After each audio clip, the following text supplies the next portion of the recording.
Did you know that Bangladesh had another war, but with Chakma people? There are about 12 tribes that together they call themselves the Juma people. Chakmas being the large majority of the Juma people. And they live in the Chittagong Hill Tracts.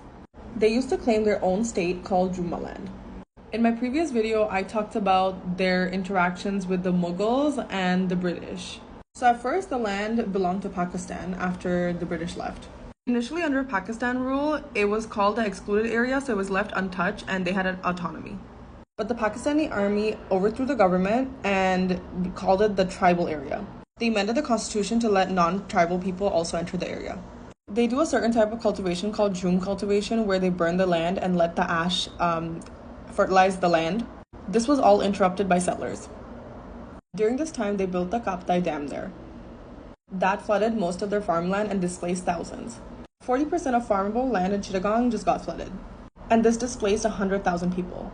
60% were resettled in East Pakistan and 40% fled to India. They actually wanted their own independent state and didn't want to be a part of any of the states that they were a part of. But when Bangladesh wanted independence from Pakistan, their king at the time sided with the Pakistani side, fearing that Bangladesh would be democratic and he would lose his feudal interests. He pledged allegiance to Pakistan, and in return, Pakistan said that they wouldn't bomb Rangamati or Chittagong Hill Tracts. And the king believed that Bangladesh wouldn't give autonomy to the Chittagong Hill Tracts, and he wasn't wrong.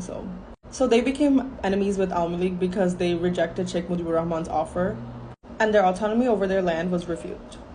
So Bangladesh considered them Rajakars or traitors. So after liberation, Bangladesh paid Bengali settlers a lot of money to go settle in the tracts. How we talk about Israeli settlers? Bengali settlers. By 1981, a third of the population were Bengali colonists. The Chittagong Hill Tracts People's Solidarity Association demanded for a halt to the Bengali settling, and for settlers to return their lands and give them full autonomy.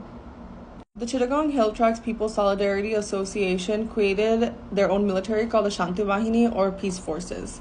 The heads were Chakmas since they had the most literacy rate out of all of the other tribes. They tried to gain independence by launching guerrilla attacks against the government.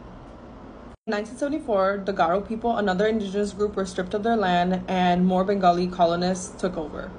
They weren't afforded any cultural or ethnic recognition.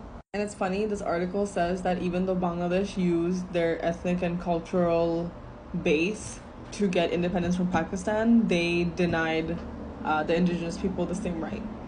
So at this point, Bengali settlers had moved into the Chittagong Hill Tracts and occupied traditional land, forcing many of the families out of their homes.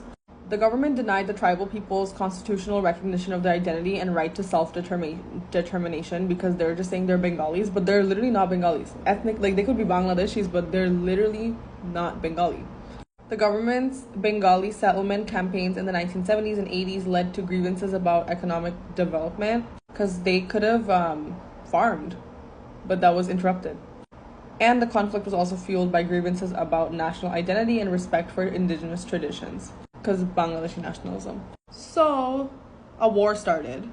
The people obviously revolted and a war started. So I'm going to talk about it in the next video because this video is getting really long.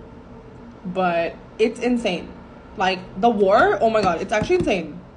I cannot believe that we just, I don't know, I maybe I didn't learn it because I left Bangladesh when I was like in class 6 or something, but I don't know.